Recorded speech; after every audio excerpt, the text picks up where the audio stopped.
So now we start with the topic firewalls.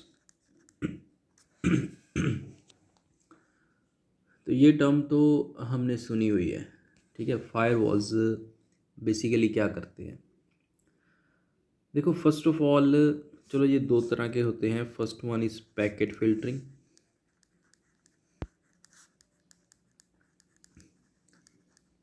Filtering and second one is proxy firewalls, और इसको हम application gateways भी बोलते हैं।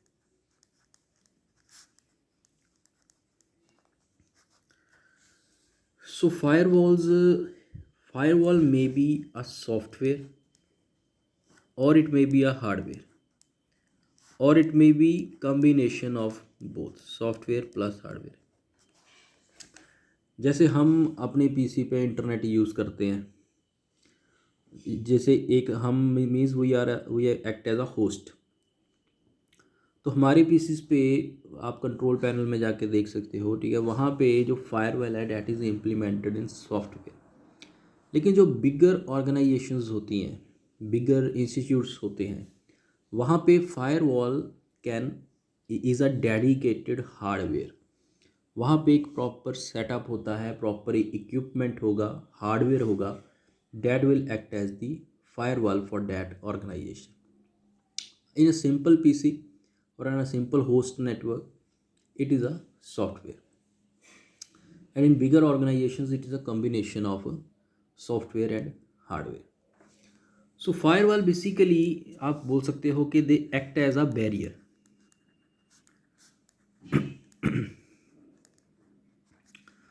मीन्स इसकी देखो, इसको आपने बिल्कुल इजी लैंग्वेज में अगर समझना है, हमारी यूनिवर्सिटी का गेट है, that act as a firewall.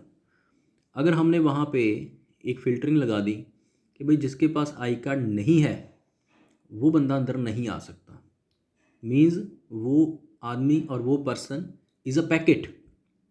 Firewall basically करता है क्या है, किसी पर्टिकुलर वेबसाइट को ब्लॉक कर देता है, ठीक है ना।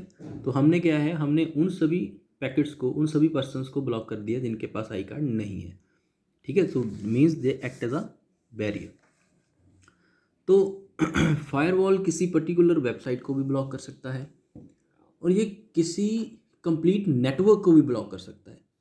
फॉर एग्जांपल, ऐसे हमने गेट पे ये बोल दिया कि भाई जिसके पास आई कार्ड नहीं है वो बंदा ना आए, और दूसरा हमने ये बोल दिया कि लेट्स से हम चाहते हैं कि हमारी यूनिवर्सिटी में लुधियाना में रहने वाला कोई भी बंदा एंटर ना हो। तो हम उसका नेचुरली आधार कार्ड चेक कर सकते हैं, उसका रेजिडेंस चेक कर सकते हैं। Means Ludhiana is complete network. पहले तो हमने क्या था, वेबसाइट्स को ब्लॉक किया था कि ये बंदे इसके पास आई कार्ड नहीं है। हम चाहते हैं कि ठीक है, हरियाणा से आने वाला कोई भी पर्सन हमारी यूनिवर्सिटी में एंटर ना करे, ठीक है। तो हम firewall can block IP address, also it can block complete network. So this is the introduction of the firewall. ये कैसे ब्लॉक करता है, उसके लिए हमारे पास कुछ प्री डिफाइंड रूल्स होते हैं, ठीक है। बेसिकली हमने क्या है, उसमें उसके टेबल में हमने उसका आईपी एड्रेस फिल कर देना है कि उस जिस होस्ट से हम चाहते हैं कि पैकेट्स ना आए उसका आईपी एड्रेस फिल कर दो। उस यहाँ पे नेचुरली वो वहाँ से आने वाले सभी पैकेट्स को ब्लॉक कर देगा। देखो, होस्ट का भी आईपी एड्रेस होता है और एक कंप्लीट नेटवर्क होते हैं, उनका भी आईपी एड्रेस होता है, ठीक है। सो बेसिकली फायरवॉल फर्स्ट पहला काम क्या करता है, जो मैं बोल रहा हूँ पैकेट फिल्टरिंग वाला। देखो, पैकेट फिल्टरिंग फायरवॉल्स सिर्फ पैकेट्स कहाँ से आ रहे हैं और कहाँ को जा रहे हैं उसके बेस पे उनको ब्लॉक करता है। और जो प्रॉक्सी और एप्लीकेशन गेटवे फायरवॉल्स हैं, ये उन पैकेट में डेटा कौन सा है उसके बेस पे भी उसको ब्लॉक कर सकता है। जैसे पर्टिकुलर और समटाइम्स क्या होता है कि जब हम मेल किसी को भेजते हैं या हमें जो भी मेल्स आती हैं वो इनबॉक्स में जाने की बजाय स्पैम फोल्डर में चली जाती हैं। स्पैम में जाने का मतलब क्या है कि वहाँ पे ये वाला एप्लीकेशन गेटवे फायरवॉल इंप्लीमेंट हुआ है, जिसने ये तो चेक किया ही किया कि भाई ये कहाँ से आ रहा है, ठीक है, वो तो ठीक है। लेकिन उसे जब उसने उसका डेटा चेक किया तो उसमें उसको कुछ इररेलेवेंट इन्फॉर्मेशन मिली, आप बोल सकते हो कुछ मेलिशियस और कुछ सस्पिशियस इन्फॉर्मेशन, उसको डेटा उसने उसको कंसिडर किया, तो उसने उसको ड्रॉप नहीं किया इनबॉक्स में डालने के बजाय उसको स्पैम में डाल दिया। ठीक है, चाहे ऑल दो द डेटा में नॉट बी सस्पिशियस, एक्चुअल में चाहे वो वही थी, इन्फॉर्मेशन ही थी, लेकिन अगर इसको कुछ भी डाउट होता है, अगर हम ये वाला फायरवॉल इम्प्लीमेंट करते हैं, तो वो उसको इनबॉक्स में डालने के बजाय उसको स्पैम में डाल देता है। ठीक है, means application gateway checks data as well as headers, but packet filtering checks only header. So first I'm going to discuss packet filtering. So packet filtering में आप पहला पॉइंट तो यही लिखोगे कि it check IP header, IP का header होगा, TCP का हेडर होगा, इनको चेक करेगा। सेकेंड पॉइंट आप लिखोगे कि it can block IP address, also full network, जैसे मैंने आपको अभी बताया है। थर्ड पॉइंट, ये किसी पर्टिकुलर सर्विस को भी ब्लॉक कर सकता है। सर्विस कौन कौन सी, जैसे HTTP सर्विस है, FTP सर्विस है। ठीक है, तो बेसिकली हम इसको कैसे, ये तो होगा पैकेट फिल्टरिंग फायरवॉल क्या करता है। लेट्स से हमारे पास यहाँ पे एक नेटवर्क है, इसमें नंबर ऑफ होस्ट आपस में ऐसे कनेक्टेड है। कोई भी आप बोल लो कि let's say this is private, any private network. तो इस नेटवर्क में ये जितने भी होस्ट हैं इनका भी आईपी एड्रेस होगा, और इस कंप्लीट नेटवर्क का भी कोई पर्टिकुलर आईपी एड्रेस होगा। लेट्स से जैसे अगर हम आईपी एड्रेसेस को, उसकी चलो डिटेल नहीं थी हमारे, अगर हमको देखो तो उसमें भी class A B C D कौन सा नेटवर्क को देना है, कौन सा आप अपने पीसी को दे सकते हो। ठीक है, उसकी भी डिस्टिंग्विश की हुई है। यहाँ पे एक और नेटवर्क है, लेट्स से पब्लिक नेटवर्क है। ये लेट्स से हमारी यूनिवर्सिटी ने एक नेटवर्क बना लिया। ठीक है, let's say this is a network of our university, and ये हमारे कोई पब्लिक नेटवर्क है, जैसे इंटरनेट ही है, www। यहाँ पे भी ठीक है, नंबर ऑफ होस्ट आपस में ऐसे कनेक्टेड है। तो आप चाहते हो कि भाई इनके बीच में आप फायरवॉल इंप्लीमेंट करना चाहते हो, तो उसको ऐसे शो कर दिया जाता है।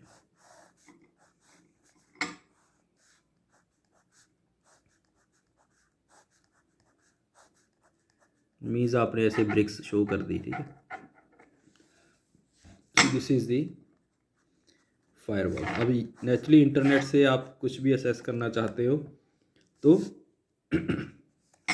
वहाँ पे बीच में आपने फायरवॉल लगा दिया कि कौन से सर्वर से आपके पास डेटा आए और कौन से सर्वर से आपके पास डेटा ना आए। ठीक है, लेट्स से इसका जो आईपी एड्रेस है 179.20। आईपी एड्रेस देख के आप ये बता सकते हो कि ये आईपी एड्रेस किसी नेटवर्क का है या किसी कंप्यूटर का है या सिंपल एक होस्ट का है। ठीक है, इसकी कॉन्फ़िगरेशन डिस्टिंग्विश की हुए हैं डिपेंडिंग अपॉन द क्लासेस। हमारे ज़्यादातर जो होते हैं 192 से वो स्टार्ट होते हैं। ठीक है, मीन्स वो इंडिविजुअल हम उसको यूज़ कर सकते हैं, उसको I think class C IP address बोला जाता है। ठीक है, तो ये तो थी इंट्रोडक्शन अबाउट दी फायरवॉल। अब ये जैसे मैंने आपको अभी ये बताया, ये कोई भी एक नेटवर्क बना, ये इंटरनेट है लेट्स से, इनके बीच में फायरवॉल लगा दिया, तो इसके कुछ रूल्स होंगे। उन रूल्स के बेस पे हम किसी भी वेबसाइट को ब्लॉक कर सकते हैं, किसी को भी अनब्लॉक कर सकते हैं, किसी भी सर्विस को स्टॉप कर सकते हैं, किसी भी सर्विस को आप स्टार्ट कर सकते हो। देखो ये बस रूल्स ही समझने हैं इसके। देखो फर्स्ट रूल नंबर यहाँ पे लिखो आप, source IP source port, then destination IP, destination port and remarks. ठीक है। फर्स्ट रूल क्या है कि लेट्स से आपने सोर्स आईपी लिखा 179.2.4.80, source port any, destination port any, destination IP and destination port. This is rule number 1। इसका मतलब पता क्या है कि ये वाला जो वेबसाइट है, ये वाला जो सर्वर है, यहाँ से आने वाले आपने सभी पैकेट्स ब्लॉक कर दिए। अब उसका सोर्स पोर्ट कोई भी हो, डेस्टिनेशन जाना उसने कहीं पे भी हो, डेस्टिनेशन पोर्ट कोई भी हो, इट मीन्स इट रिमार्क्स में आप लिखना कि it blocks packets from 179.2.4.80। Means अगर आपने फायरवॉल के सॉफ्टवेयर में ये कोडिंग कर दी तो नेचुरली ये वेबसाइट ब्लॉक हो जाएगी। अब सेकंड रूल समझो। लेट से आपने यहाँ पे लिखा 132.32.00, this is any, this is any. देखो 132 जो स्टार्ट होता है ना, ये क्लास बी में आ जाता है। ये किसी नेटवर्क का आईपी होता है, ये किसी पर्टिकुलर होस्ट का नहीं होता। इसका मतलब है कि आपने एक पर्टिकुलर नेटवर्क को ब्लॉक कर दिया। लेट्स से इस यूनिवर्सिटी को ये आईपी मिला था। अब हमारी यूनिवर्सिटी को किसी ने ब्लॉक ही कर दिया।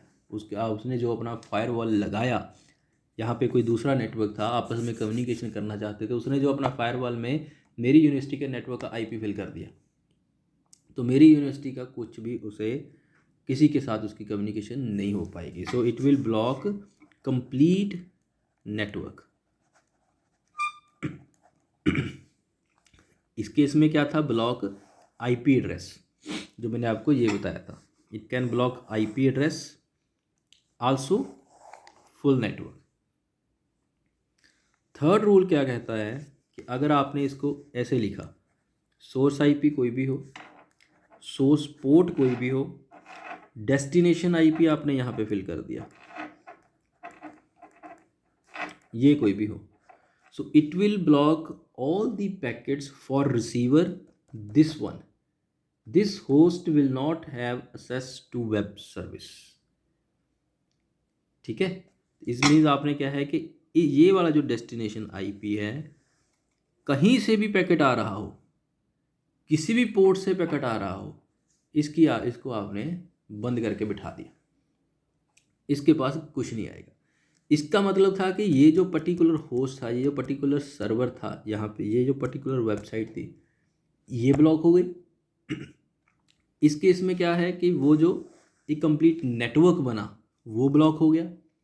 इसमें क्या है कि एक पर्टिकुलर होस्ट है, उसको आपने ब्लॉक कर दिया, उसके पास कुछ भी नहीं है क्योंकि वो डेस्टिनेशन में फिल कर दिया।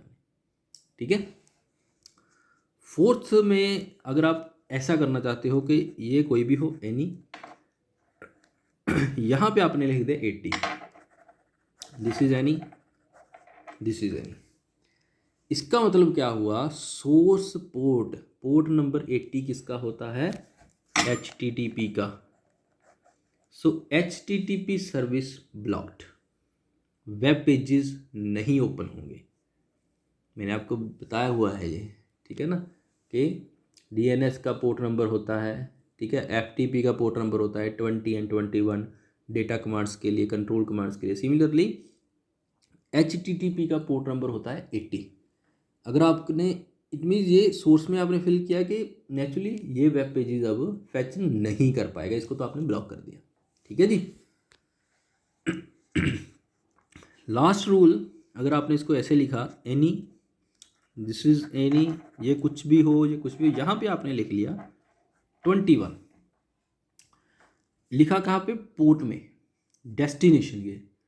सो port number 21 is FTP request, आपकी फाइल ट्रांसफ़र अगर आप करना चाहोगे वो आपने ब्लॉक कर दी। तो बेसिकली फाइल ट्रांसफ़र करना चाहते हो या वेब पेज को एक्सेस चाहते हो, तो ये एक सर्विस है जो आपको HTTP और FTP प्रोटोकॉल्स प्रोवाइड करते हैं। ठीक है, so these are the 5 simple rules. Means this is the understanding कि हाउ फायरवॉल वर्क्स। फायरवॉल की थ्योरी तो आप किसी भी बुक से स्टडी कर लो, लेकिन उसके पीछे चलता क्या है, वो काम कैसे करता है, उसका लॉजिक क्या है, उसके लिए आपको इसकी अंडरस्टैंडिंग होनी चाहिए। इसमें आप नेचुरली, ये तो मैंने एक एग्जांपल के तौर पे आपको 5 रूल्स बता दिए। कितने नंबर ऑफ रूल्स ऐसे बन सकते हैं। आप किसको ब्लॉक करना चाहते हो, जिसको अब यहाँ से इसको हटा दोगे तो नेचुरली ये अनब्लॉक हो जाएगी। ठीक है, तो ये मैं आप बोल सकते हो कि एडमिन के हाथ में है, जिसके पास फायरवॉल का कंट्रोल। ठीक है, so this is the packet filtering firewall. Second one होता है application gateway. Application gateway is totally similar to this, यही कुछ उसमें होना है। यहाँ पे ये पैकेट फिल्टरिंग फायरवॉल है, यहाँ पे एक फायरवॉल और लग जाना है, उसको भी आप ऐसे ही बना लो। एक फायरवॉल हेडर चेक करेगा और दूसरा फायरवॉल जो उसके बीच में जो पैकेट आ रहा है, एक उसका हेडर चेक करेगा और दूसरा उसका जो उसमें डेटा है वो चेक करेगा। ठीक है, अगर उसको उसके डेटा में कोई भी गड़बड़ लगती है, although it may not be, अगर उसको डाउट होता है तो वो नेचुरली उसको उसके स्पैम में डाल देगा। ठीक है, so this is the packet filtering firewalls and application gateway firewalls. ठीक है, सो फायरवॉल्स एक आप इसका एक पॉइंट होता है कि generally used for, first one just अपनी इंफॉर्मेशन के लिए है, DOS। DOS होता है denial of service attack. Means आपके पास रिपीटेड रिक्वेस्ट आ रही हैं फ्रॉम सेम IP। ठीक है, इट मीन्स दैट इज आपको कोई अटैक कर रहा है। ठीक है, वो कुछ भी रीज़न हो सकता है। ठीक है, आप सभी इंटरनेट चलाते हो, यू हैव अ नॉलेज, ठीक है, इस चीज़ की। तो so that is called denial of service attack को रोकने के लिए। सेकंड होता है DDoS, distributed denial of service attack. Means repeated request from different IPs। Different IP से आपके पास बार बार रिक्वेस्ट आ रही हैं। मीन्स नेचुरली है कि आप तो क्या, देखो आपको कोई वेबसाइट पे काम है, आप उसको तभी ओपन करोगे। ठीक है, लेकिन कुछ वेबसाइट्स होती हैं कि जो फॉर आपको अटैक करती हैं, आपका डेटा चोरी करना है उन्होंने, या कोई वायरस रिलेटेड एक्टिविटी करनी है। ठीक है, तो इनको बोला जाता है DOS attack and distributed. DOS means denial of service. So firewall इस अटैक को रोकने में काम करता है। नेचुरली आप उस IP को repeated request from same IP, that is DOS, आप उस IP को ब्लॉक कर दो जहाँ से आपके पास बारी बारी से कोई बंदा आपको पिंग या कर रहा है। ठीक है, रिक्वेस्ट भेज रहा है। This is called distributed. अब उस बंदे ने थोड़ी सी चालाकी की कि सेम IP से भेजने के बजाय repeated request from different IPs, कि भाई इसने मेरा तो वो तो कर दिया, इसको ये समझ रहा है कि नेचुरली मैं उसको अटैक कर रहा हूँ, तो उसने डिफरेंट IP से आपको बम्बार्ड करना शुरू कर दिया। This is called distributed denial of service attack. ठीक है, सो अगर आपको कोई जनरली पूछे कि आप कोई फायरवॉल की कोई लॉजिकल एग्जांपल बताओ कि ये क्या है, तो आप उसको बता सकते हो कि denial of service and distributed denial of service. This is from same IP, this is from distribute कर दिया उसने अपने अटैक को, that is from different IPs। ठीक है, so this is all about the introduction about the firewalls. दो तरह के होते हैं, packet filtering and application gateway, जिसको प्रॉक्सी भी बोल दिया जाता है। ये डायग्राम तो सिंपल ही है। ठीक है, ऐसे इसके रूल्स बनते हैं। ये मैंने आपको कुछ रूल्स की एग्जांपल बता दी कि अगर आप किसी वेबसाइट को ब्लॉक करना चाहते हो, किसी नेटवर्क को ब्लॉक करना चाहते हो, या किसी पीसी को चाहते हो, किसी बंदे को चाहते हो कि इसको इसका एक्सेस ही ख़त्म करना है, आप HTTP सर्विस को, FTP सर्विस को, किसी भी और डिफरेंट सर्विस को नेचुरली उसका पोर्ट नंबर फिल कर दोगे, वो सर्विस ब्लॉक हो जाएगी। ठीक है। सो ये जितने मैंने आपको अभी टॉपिक्स कराए हैं, starting from the DNS, domain name system, then www, then HTTP, FTP, SMTP, POP, network security, symmetry key cryptography, data encryption standard and advanced encryption standard, then asymmetry key cryptography, in which the problem of key distribution, public key and private key, ठीक है, RSA algorithm, data को encrypt करना है, जिसको भेजना है उसी की पब्लिक की से, उसके बाद उसको भेज देना है और वो अपनी प्राइवेट की से उसको डिक्रिप्ट कर लेगा।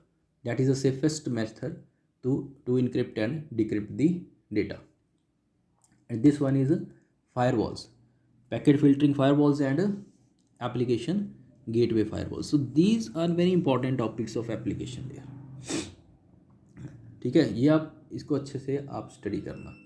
इसके बाद कुछ टॉपिक्स हैं जैसे PGP है, सिक्योर शेल है, ठीक है, डेटा को कंप्रेस कैसे करते हो, डेटा कंप्रेशन है, और IP टेलीफोनी है, वीडियो ऐसा है, वो टॉपिक आप कुछ कुछ थ्योरी है उसमें के फ्यूचर वेब सर्विस ऐसे, ठीक है, आपके जो सिलेबस में लिखा हुआ है, इसको ये टॉपिक्स को आप एक एक पेज का अपने लेवल पे खुद से इसको स्टडी कर लेना।